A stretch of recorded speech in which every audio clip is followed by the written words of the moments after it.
Hi, this is Ann Simon Layton, back again with a microphone just to make sure that everybody hears what I'm saying this evening. This as a special daily domestic diary episode dedicated to my son. He recently learned that I'm doing a video diary and that I had certain episodes that he might find informative, and he told me that he felt that anybody who would do a video diary must be absolutely insane. I mean, at his age, he's too busy living his life and having all kinds of fun to think about doing a diary about it. But when you're living through the hell that I'm living through, the reason I'm documenting this is, number one, to prove to the world that this is really happening, because so far I've been the scapegoat and I need to vindicate myself. Furthermore, I need to educate other victims of domestic violence about how documenting your experiences is crucial to, number one, avoiding being convicted as the primary aggressor yourself. Number two, getting the primary aggressor, that monkey, off your back. When people view this and read the journals that I keep and the emails that I write and the cease and desist memos that I send him on a regular basis, they can't possibly deny the truth of this most terrible matter. Okay, what you're about to hear is graphic, it's cruel, it's as mean gets.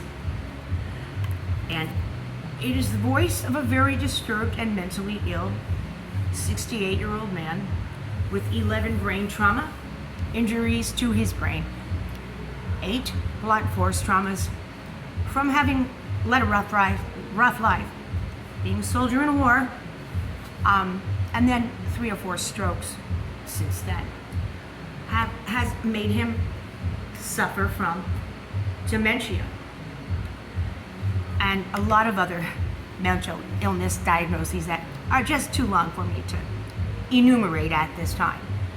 But you'll get the picture when you hear the voices on this tape. These are the voices of myself and my husband. I wish I could say beloved husband. I can't. He's feared and revered, and I'm terrorized by him on a regular and daily basis. So I'm going to see if I can turn this up a little bit. Start the tape. And Matthew, if you're out there listening, I will send you this video. I was doing this anyway, okay, from a ways back. This one happens to be for you because suddenly he had a big outburst all about that nasty letter that he sent you. Wasn't the first, and it probably won't be the last. And I caught him red-handed, admitting to writing you horribly cruel letters full of lies about your beloved mom. That's me, in case you forgot. Okay.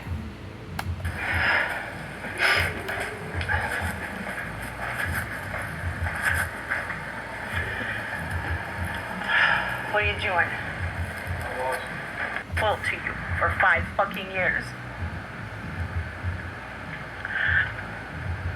Precious to you. I need to be more functional, Bill. I need you to stop all your psychological psychopathy, or really, you're alienating my son from me. It just makes it here we go all the more harder for me to convince him to be there for me if I move down there, to be near him. He doesn't even understand why I would want to be near him. You fucked with his head so bad, you had no idea how unstable my son was, and neither did I until I saw that video and realized he's not even in the business anymore.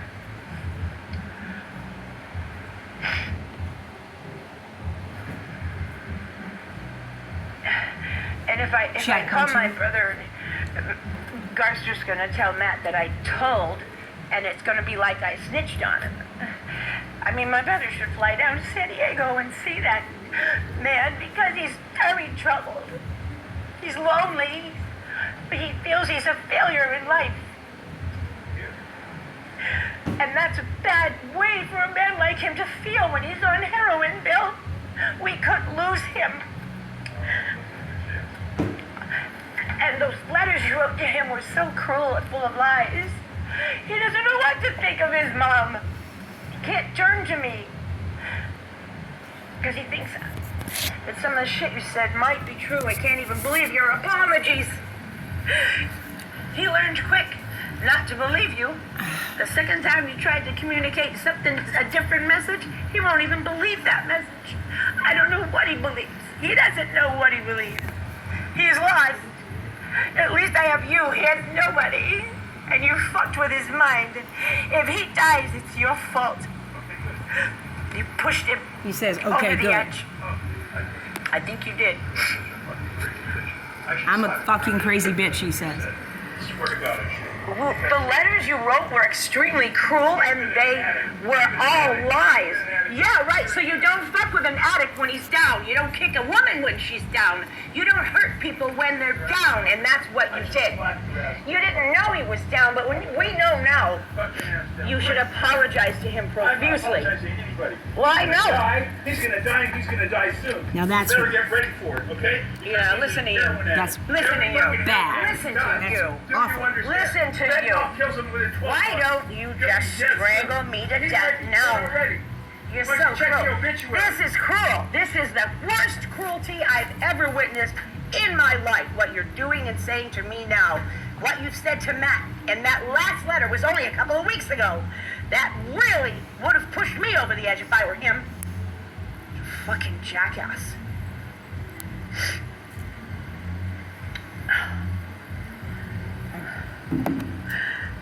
That. You're saying that your letter was cruel. What kind of white beater t-shirt wearing monster have you become, Bill? Just because you're wearing that t-shirt, you don't have to live the image. You don't have to live the fantasy. It's dangerous. You're dangerous. Oh, I slapped you around before? Yeah. Okay. Yeah, I wasn't wearing a white beater shirt. Yes, but now you're He said, really "Have I getting slapped into the you around role real before?" thick, like you're training for a movie or something. Oh, okay, good. You're delusional about who you are. You don't know who you are. Nobody does, because you're chameleon and you change colors. Okay. So, Well, both of you died the same day. Get buried in. This is so psychopathic. You're so psychotic, so sociopathic, so incredibly mentally ill. You're over the edge. Way the fuck over the edge. okay. You get the Court picture. sent a document here. You get the picture. I'm trying to see why this microphone isn't working. It is now. I hope that the sound came out, and I hope, Matt, that you heard what you heard and realized this is not an act. This is not a script. This is not me trying to impress you because I'm such a bad and naughty and needing discipline kind of person over here in LA. I am babysitting a psychotic, sociopathic lunatic. Why? I'm his wife. It's a vow. It's a thing married people do. Richer for poorer, sickness and in health. I don't think we'll be together much longer. He'll probably die of a stroke because he gets so angry, gives himself strokes. Probably give me one too. Anyway, this is short and sweet because enough is enough. I think you've all heard enough of the graphic, horribly cruel husband who needs help but can't get it because he's so homicidal. If he were to admit his problem, they would put him in a straitjacket in prison forever because he's a danger to society. That's all for now.